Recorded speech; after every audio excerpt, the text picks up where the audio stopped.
ನೀವು ಹುಟ್ಟಿದ್ದು ಬೆಳೆದಿದ್ದು ಎಲ್ಲವೂ ಕೂಡ ಪ್ರಧಾನಮಂತ್ರಿಗಳು ಮಾಜಿ ಪ್ರಧಾನಮಂತ್ರಿಗಳ ಅಧಿಕೃತ ನಿವಾಸಗಳಲ್ಲೇ.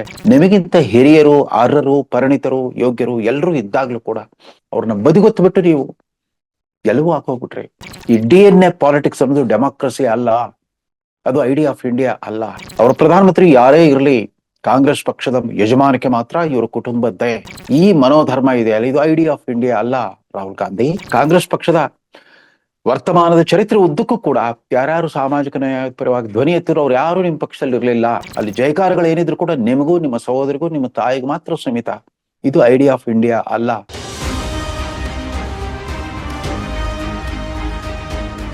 ಹೊಸದಕ್ಕಿಂತ ಡಿಜಿಟಲ್ ಸುದ್ದಿವಾಹಿನಿಯ ರೇಷ್ಮೆ ರಾಜನೀತಿ ದೈನಂದಿನ ವಿಶ್ಲೇಷಣೆಗೆ ಸ್ವಾಗತ. ಐಡಿಯಾ ಆಫ್ ಇಂಡಿಯಾ ಅಂದ್ರೆ ಡೈನಾಸ್ಟಿ ಅಲ್ಲ. ಇದು ಯಾರನ್ನು ಉದ್ದೇಶಿಸಿ ನಾನು ಮಾತಾಡ್ತಿದ್ದೇನೆ ಅಂತ ತಾವು ಸುಲಭವಾಗಿ ಊಹಿಸಬಹುದು. ನಿನ್ನೆ ತಾನೇ ಮಹಾರಾಷ್ಟ್ರ, ಜಾರ್ಖಂಡ್ ಅಸೆಂಬ್ಲಿ ಚುನಾವಣೆಗಳ ಮತದಾನ ಮುಗಿದಿದೆ. ಇದೇ ರೀತಿ ವಿವಿಧ ರಾಜ್ಯಗಳಲ್ಲಿನ ಉಪಚುನಾವಣೆಗಳ ಮತದಾನ ಕೂಡ ಮುಗಿದಿದೆ. ಈ ಉಪಚುನಾವಣೆಗಳ ಪೈಕಿ ವಯನಾಡ್ ಲೋಕಸಭಾ ಕ್ಷೇತ್ರ, ಕೇರಳ ರಾಜ್ಯದ ವಯನಾಡ್ ಲೋಕಸಭಾ ಕ್ಷೇತ್ರದ ಉಪಚುನಾವಣೆಯ ಮತದಾನ ಮೊದಲೇ ಮುಗ್ದಿತ್ತು. ಈಗ ಫಲಿತಾಂಶಕ್ಕಾಗಿ ಕಾದಿದ್ದೇವೆ. ಮುಂದಿನ 48 ಗಂಟೆಗಳಲ್ಲಿ ಫಲಿತಾಂಶ ಬರುತ್ತೆ.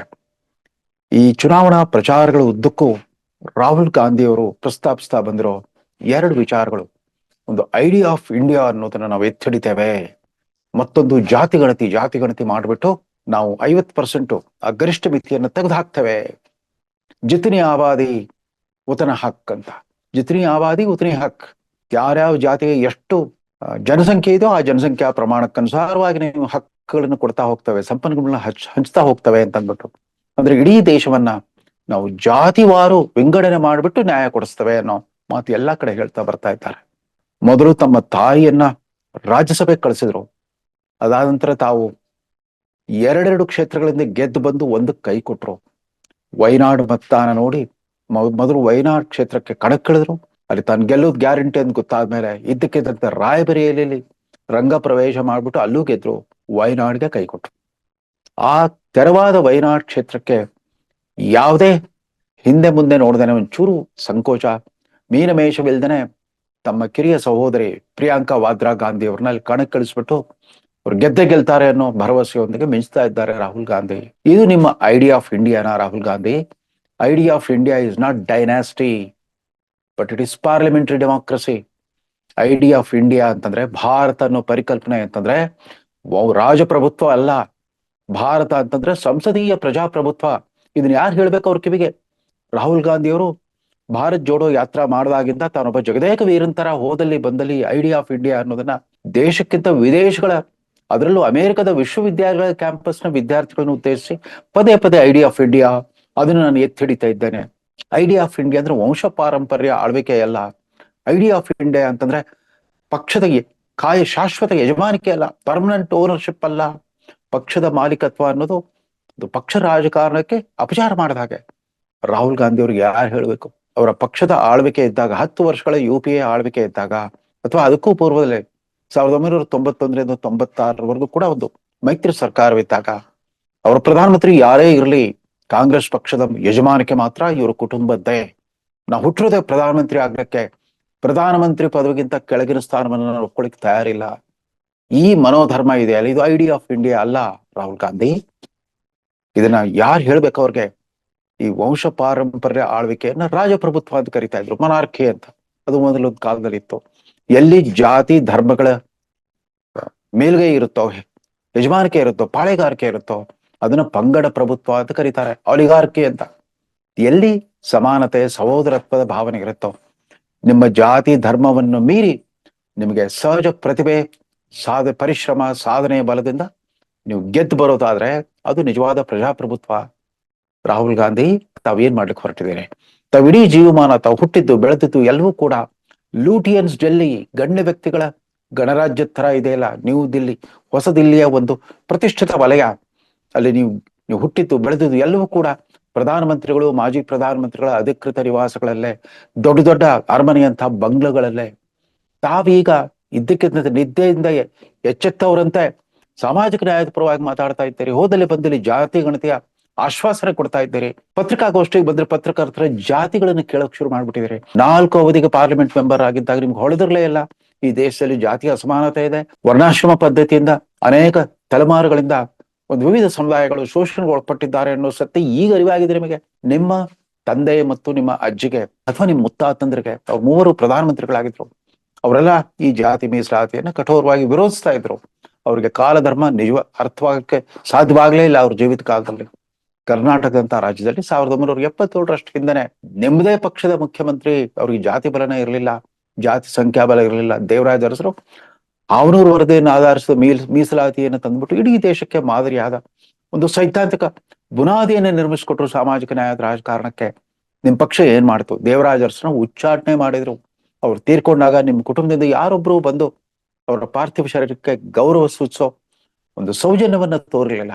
ಅದೇ ರೀತಿ ಮಂಡಲ್ ವರದಿ, ಆ ಬಿ.ಪಿ. ಮಂಡಲ್ ಅವರು ಕೂಡ, ಆ ಮಂಡಲ್ ಆಯೋಗದ ಅಧ್ಯಕ್ಷರಾಗಿದ್ದ ಬಿ.ಪಿ. ಮಂಡಲ್ ಅವರು ಕೂಡ ನಿಮ್ ಪಕ್ಷದವ್ರು ಆಗಿರ್ಲಿಲ್ಲ. ಅವ್ರು ಜನತಾ ಪಕ್ಷಕ್ಕೆ ಸೇರಿದ್ರು, ಜನತಾ ಪರಿವಾರಕ್ಕೆ ಸೇರಿದ್ರು. ಅದನ್ನ ಅನುಷ್ಠಾನ ಮಾಡಿದವ್ರು ಯಾರು? ನಿಮ್ ಪಕ್ಷದಲ್ಲಿರೋವರೆಗೂ ವಿಶ್ವನಾಥ್ ಪ್ರತಾಪ್ ಸಿಂಗ್ ಅನ್ನೋ ನಾಯಕರಿಗೆ ಅದನ್ನ ಅನುಷ್ಠಾನ ಮಾಡ್ಲಿಕ್ಕೆ ಸಾಧ್ಯವಿರಲಿಲ್ಲ. ನಿಮ್ಮ ಕಾಂಗ್ರೆಸ್ ಹೈಕಮಾಂಡ್ ರಾಜಕಾರಣವನ್ನು ಧಿಕ್ಕರಿಸಿ ಹೊರಗೆ ಬಂದ ಮೇಲೆ ಅವರು ಜನತಾ ದಳದ ಪ್ರಧಾನಮಂತ್ರಿ ಆಗಿದ್ದಾಗ ಮಂಡಲ್ ಆಯೋಗದ ವರದಿಯನ್ನ, ಅದರ ಆಧರಿಸಿದ ಮೀಸಲಾತಿಯನ್ನು ಜಾರಿಗೊಳಿಸ್ಬಿಟ್ಟು ಸಾಮಾಜಿಕ ನ್ಯಾಯದ ಒಂದು ಹೊಸ ಮನ್ವಂತರವನ್ನ ಶುರು ಮಾಡಿದ್ರು. ಅವ್ರು ಯಾರು? ಅವರು ಕೂಡ ನಿಮ್ಮ ಪಕ್ಷದ ಉಚ್ಚಾಟಿತ ನಾಯಕರ ಪೈಕಿ ಒಬ್ರು. ಅಂದ್ರೆ ಕಾಂಗ್ರೆಸ್ ಪಕ್ಷದ ವರ್ತಮಾನದ ಚರಿತ್ರೆ ಉದ್ದಕ್ಕೂ ಕೂಡ ಯಾರ್ಯಾರು ಸಾಮಾಜಿಕ ನ್ಯಾಯದ ಪರವಾಗಿ ಧ್ವನಿ ಎತ್ತಿರೋ ಅವ್ರು ಯಾರು ನಿಮ್ಮ ಪಕ್ಷದಲ್ಲಿ ಇರಲಿಲ್ಲ. ಲಾಲು ಪ್ರಸಾದ್ ಯಾದವ್, ಮುಲಾಯಂ ಸಿಂಗ್ ಯಾದವ್ ಅಥವಾ ದೇವರಾಜ ಅರಸು, ಇವರೆಲ್ಲರೂ ಕೂಡ ನಿಮ್ಮ ಪಕ್ಷದಿಂದ ದೂರವಾದವರು. ಶರದ್ ಪವಾರ್ ಕೂಡ ನಿಮ್ಮ ಪಕ್ಷದ ಈ ಕೌಟುಂಬಿಕ ಯಜಮಾನಿಕೆಯನ್ನು ಧಿಕ್ಕರಿಸ್ಬಿಟ್ಟು ಹೊರಗೆ ಬಂದ್ರು, ರಾಷ್ಟ್ರೀಯ ಕಾಂಗ್ರೆಸ್ ಪಕ್ಷವನ್ನು ಕಟ್ಕೊಂಡ್ರು. ಇಟಾಲಿಯನ್ ಸಂಜಾತ ನಿಮ್ಮ ತಾಯಿ ಪ್ರಧಾನಮಂತ್ರಿ ಆಗೋದನ್ನ ನೋಡ್ಲಿಕ್ಕೆ ಅವ್ರಿಗೆ ಸಾಧ್ಯವಾಗ್ಲಿಲ್ಲ. ಇದು ಭಾವನಾತ್ಮಕವಾಗಿ ಭಾರತೀಯರ ಅಂತರಾಳಕ್ಕೆ ಇದೊಂಥರ ಅಣಕವಾಡುತ್ತೆ, ಇದು ಒಂಥರ ಅಸಹನೀಯ ಅನ್ಸುತ್ತೆ ಅಂತ ಹೇಳ್ಬಿಟ್ಟು ಅವ್ರು ಹೊರಗೆ ಬಂದು ನ್ಯಾಷನಲಿಸ್ಟ್ ಕಾಂಗ್ರೆಸ್ ಪಕ್ಷವನ್ನ ಕಟ್ಕೊಂಡು ನಮ್ಮ ಅಸ್ತಿತ್ವವನ್ನು ಉಳಿಸ್ಕೊಂಡ್ರು. ಐಡಿಯಾ ಆಫ್ ಇಂಡಿಯಾ ಅಂತಂದ್ರೆ ಜಾತಿವಾರು ವಿಭಜಿಸ್ಬಿಟ್ಟು ನ್ಯಾಯ ಕೊಡ್ತೀವಿ ಅಂದ್ರೆ ಇಡೀ ಭಾರತವನ್ನ ಜಾತಿ ದೃಷ್ಟಿಕೋನದಿಂದ ನೋಡೋದಲ್ಲ, ಮೀಸಲಾತಿಯನ್ನ ವಿಮೋಚನಾಸ್ತ್ರವಾಗಿ ಬಳಸೋದು, ಪರಂಪರಾನುಗತವಾಗಿ ಶೋಷಣೆ, ಅಸ್ಪೃಶ್ಯತೆ ಮತ್ತು ಸಾಮಾಜಿಕ ಅವಹೇಳನಕ್ಕೆ ಗುರಿಯಾದವ್ರಿಗೆ ಅದನ್ನು ಸೀಮಿತಗೊಳಿಸೋದು, ಬೇಕಾಬಿಟ್ಟಿಯಾಗಿ ಅದನ್ನು ವಿತರಿಸೋದಲ್ಲ, ಅದನ್ನು ಚುನಾವಣಾ ಅಸ್ತ್ರವಾಗಿ ಬಳಸ್ಕೊಳ್ಳೋದಲ್ಲ. ಅದು ಐಡಿಯಾ ಆಫ್ ಇಂಡಿಯಾ ಅಲ್ಲ. ಮಿಸ್ಟರ್ ರಾಹುಲ್ ಗಾಂಧಿ ಅವರೇ, ನೀವಾಗ್ಲಿ, ನಿಮ್ಮ ಸಹೋದರಿ ಆಗ್ಲಿ, ನಿಮ್ಗೆ ಯಾರಿಗೂ ಯಾವುದೇ ರಾಜಕೀಯ ಅನುಭವ ಇರಲಿಲ್ಲ, ಪ್ರಾಥಮಿಕ ತಿಳುವಳಿಕೆ ಇಲ್ಲದೆ ನೀವು ಡೈರೆಕ್ಟ್ ಆಗಿ ಕಾಂಗ್ರೆಸ್ ಪಕ್ಷದ ಪ್ರಧಾನ ಕಾರ್ಯದರ್ಶಿ ಆಗ್ಬಿಟ್ರಿ, ಡೈರೆಕ್ಟ್ ಆಗಿ ತಾವು ಕಾಂಗ್ರೆಸ್ ಪಕ್ಷದ ವರ್ಕಿಂಗ್ ಕಮಿಟಿ ಸದಸ್ಯರಾಗ್ಬಿಟ್ರಿ, ಅದಾದ್ಮೇಲೆ ಸತತವಾಗಿ 4 ಬಾರಿ ಪಾರ್ಲಿಮೆಂಟ್ ಸದಸ್ಯರಾಗ್ಬಿಟ್ರಿ. ನಿಮಗಿಂತ ಹಿರಿಯರು, ಅರ್ಹರು, ಪರಿಣಿತರು, ಯೋಗ್ಯರು ಎಲ್ಲರೂ ಇದ್ದಾಗ್ಲೂ ಕೂಡ ಅವ್ರನ್ನ ಬದಿಗೊತ್ತು ಬಿಟ್ಟು ನೀವು ಗೆಲುವು ಹಾಕೋಗ್ಬಿಟ್ರಿ. ನೀವು ಪಕ್ಷದ ರಾಷ್ಟ್ರೀಯ ಅಧ್ಯಕ್ಷರಾಗಿದ್ರಿ, 2 ಚುನಾವಣೆಯನ್ನ ಹೀನಾಯವಾಗಿ ಸೋತ್ಮೇಲೆ ಅದನ್ನ ಬಿಟ್ಕೊಟ್ರಿ. ಪದವಿ ಬಿಟ್ಕೊಟ್ರೆ ಏನಾಯ್ತು? ಯಾರು ಪದವಿಯಲ್ಲಿರ್ತಾರೋ ಅವ್ರ ಲೆಕ್ಕಕ್ಕೆ ನೀವು ಇಟ್ಕೊಂಡಿಲ್ಲ. UPA ಸರ್ಕಾರದ 10 ವರ್ಷಗಳಲ್ಲಿ ಒಬ್ಬ ವಿಶ್ವವಿಖ್ಯಾತ ಪಾರದರ್ಶಕ ವ್ಯಕ್ತಿತ್ವದ ಒಬ್ಬ ಅರ್ಥಶಾಸ್ತ್ರಜ್ಞ ಮನಮೋಹನ್ ಸಿಂಗ್ ಅವರು ಪ್ರಧಾನಮಂತ್ರಿ ಆಗಿದ್ದಾಗ ಅವ್ರ ಕೈ ಕೆಳಗೆ ಮಂತ್ರಿಯಾಗಿ ನಿಮ್ಮ ಆಡಳಿತ ಸಾಮರ್ಥ್ಯವನ್ನ ತೋರಿಸೋ ಅಥವಾ ಆಡಳಿತದ ಮೂಲ ಸೂತ್ರಗಳನ್ನ ಕಲಿಯುವಂತಹ ಒಂದು ವಿನಯವಂತಿಕೆ ನೀವು ತೋರಿಸ್ಲಿಲ್ಲ. ನಾನು ಹುಟ್ಟಿದ್ದೆ ಪ್ರಧಾನಮಂತ್ರಿ ಆಗ್ಲಿಕ್ಕೆ, ಇನ್ಯಾವ ಪ್ರಧಾನಮಂತ್ರಿ ಕೈ ಕೆಳಗೆ ಕೆಲಸ ಮಾಡಲ್ಲ ಅಂತ ಆ ದ್ರಾಷ್ಟ್ಯವನ್ನ ತೋರಿಸ್ತಾ ಬಂದ್ರಿ. ಅದು ಐಡಿಯಾ ಆಫ್ ಇಂಡಿಯಾ ಅಲ್ಲ ಮಿಸ್ಟರ್ ರಾಹುಲ್ ಗಾಂಧಿ. ನಿಮ್ಮ ಸಹೋದರಿ ಕೂಡ ಅಷ್ಟೇ ಉತ್ತರ ಪ್ರದೇಶದ ಉಸ್ತುವಾರಿ ಆಗಿದ್ರು. 433 ಸೀಟ್ಗಳ ಅಸೆಂಬ್ಲಿಯಲ್ಲಿ 2 ಸ್ಥಾನ ಬಂತು ನಿಮ್ ಪಕ್ಷಕ್ಕೆ. ಆದ್ರೂ ಕೂಡ ಆಕೆ ಸ್ಥಾನಮಾನಕ್ಕೆ ಯಾವುದೇ ವ್ಯತ್ಯಾಸವಾಗ್ಲಿಲ್ಲ. ಅವ್ರೀಗ ಉತ್ತರ ಪ್ರದೇಶದಲ್ಲಿ ಸ್ವಂತ ಶಕ್ತಿಯನ್ನ ಪರೀಕ್ಷೆ ಮಾಡ್ಕೊಳ್ಳಿಕ್ ಆಗದೆ ದೂರದ ಕೇರಳಕ್ಕೆ ಬಂದಿದ್ದಾರೆ. ನೀವೇ ತೆರವು ಮಾಡಿದ ಸುರಕ್ಷಿತ ಕ್ಷೇತ್ರಕ್ಕೆ ನಿಂತುಬಿಟ್ಟು ಅವ್ರನ್ನ ಮತ್ತೊಬ್ಬ ಪ್ರಧಾನಮಂತ್ರಿ ಪದವಿ ಅಭ್ಯರ್ಥಿ ಆಗ್ಬಿಡ್ತಾರೆ. ಈ ರೀತಿ ವಂಶ ಪಾರಂಪರವಾಗಿ ಈ DNA ಪಾಲಿಟಿಕ್ಸ್ ಅನ್ನೋದು ಡೆಮಾಕ್ರಸಿ ಅಲ್ಲ, ಅದು ಐಡಿಯಾ ಆಫ್ ಇಂಡಿಯಾ ಅಲ್ಲ. ದಯವಿಟ್ಟು ನಿಮ್ಮ ಮುತ್ತಾತ ಜವಾಹರ್ಲಾಲ್ ನೆಹರು ಅವರು ಸ್ವಾತಂತ್ರ್ಯ ಸಂಗ್ರಾಮ ಕಾಲದಲ್ಲಿ ಜೈಲು ವಾಸದಲ್ಲಿದ್ದಾಗ ಬರೆದ Discovery of India, glimpses of world history ಪುಸ್ತಕಗಳನ್ನ ಮರು ಅವಲೋಕನ ಮಾಡಿ ಅರ್ಥ ಮಾಡ್ಕೊಳ್ಳಿ. What is idea of India? ಇದು ಹೀಗಾಗಲ್ಲ. ಈ ವಂಶ ಪಾರಂಪರ್ಯ ಯಜಮಾನಿಕೆಯನ್ನು ಬಿಟ್ಕೊಟ್ಬಿಡಿ. ಯಾಕೆ ನೀವು ನಿಮ್ಮ ತಾಯಿ ಸುಮ್ನಿದ್ರಿ? ನಿಮ್ಮ ಇಂಡಿಯಾ ಮೈತ್ರಿಕೂಟದ ಸಭೆಯಲ್ಲಿ, ವರಿಷ್ಠರ ಸಭೆಯಲ್ಲಿ ದಿಲ್ಲಿ ಮತ್ತು ಪಶ್ಚಿಮ ಬಂಗಾಳದ ಮುಖ್ಯಮಂತ್ರಿಗಳು ಮಲ್ಲಿಕಾರ್ಜುನ್ ಖರ್ಗೆ ಅವರನ್ನೇ, ದಲಿತ ನಾಯಕ ಮಲ್ಲಿಕಾರ್ಜುನ್ ಖರ್ಗೆ ಅವರನ್ನೇ ಲೋಕಸಭಾ ಚುನಾವಣೆಯಲ್ಲಿ ಪ್ರಧಾನಮಂತ್ರಿ ಅಭ್ಯರ್ಥಿಯಾಗಿ ಬಿಂಬಿಸ್ಬೇಕು ಅಂತ ಹೇಳಿದಾಗ ಯಾಕೆ ಮೌನವಾಗಿದ್ರಿ? ನಿಮ್ಗೆ ಏನೇ ಇದ್ರು ಕೂಡ ಮಲ್ಲಿಕಾರ್ಜುನ್ ಖರ್ಗೆ ಅವರು ಕೂಡ ನಿಮ್ಮ ಪಕ್ಷದ ಒಬ್ಬ ನೌಕರ ಅಷ್ಟೇನೆ. ಅವ್ರಿಗೊಂದು ಅಧ್ಯಕ್ಷ ಪದವಿ ಇದೆ. ಅಲ್ಲಿ ಜಯಕಾರಗಳು ಏನಿದ್ರು ಕೂಡ ನಿಮಗೂ, ನಿಮ್ಮ ಸಹೋದರಿಗೂ, ನಿಮ್ಮ ತಾಯಿಗೂ ಮಾತ್ರ ಸೀಮಿತ. ಇದು ಐಡಿಯಾ ಆಫ್ ಇಂಡಿಯಾ ಅಲ್ಲ ರಾಹುಲ್ ಗಾಂಧಿ. ದಯವಿಟ್ಟು ಚುನಾವಣಾ ಫಲಿತಾಂಶಗಳು ಏನೇ ಆಗ್ಲಿ, ಐಡಿಯಾ ಆಫ್ ಇಂಡಿಯಾ ಬಗ್ಗೆ ರಾಹುಲ್ ಗಾಂಧಿ ಅವರು ಅರಿತುಕೊಳ್ಳೋದು, ಅಧ್ಯಯನ ಮಾಡೋದು, ತಿಳ್ಕೊಳ್ಳೋದು ಬೇಕಾದಷ್ಟಿದೆ ಅಂತ ಅವ್ರ ಪಕ್ಷದ ಹಿರಿಯರು ಯಾರಾದ್ರೂ, ಅವ್ರಿಗೆ ಆಪ್ತ ಸಲಹೆಗಾರರಾಗಿರೋರಾದ್ರೂ ಅವ್ರಿಗೆ ಕಿವಿಮಾತು ಹೇಳ್ಬೇಕಾಗಿದೆ ಅಂತ ಆಗ್ರಹಿಸ್ತಾ ಈ ಸಂಚಿಕೆಯನ್ನು ಮುಗಿಸ್ತಾ ಇದ್ದೇನೆ. ಇದೊಂದು ವಿಶೇಷವಾದ ಶೀರ್ಷಿಕೆ. ಐಡಿಯಾ ಆಫ್ ಇಂಡಿಯಾ ಅಂದ್ರೆ parliamentary democracy, idea of India ಅಂದ್ರೆ ಡೈನಾಸ್ಟಿ ಅಲ್ಲ, ಕುಟುಂಬ ರಾಜಕಾರಣ ಅಲ್ಲ ಅಂತ ಹೇಳ್ತಾ ಈ ಸಂಚಿಕೆಯನ್ನು ಮುಗಿಸ್ತಾ ಇದ್ದೇನೆ. ನಮಸ್ಕಾರ.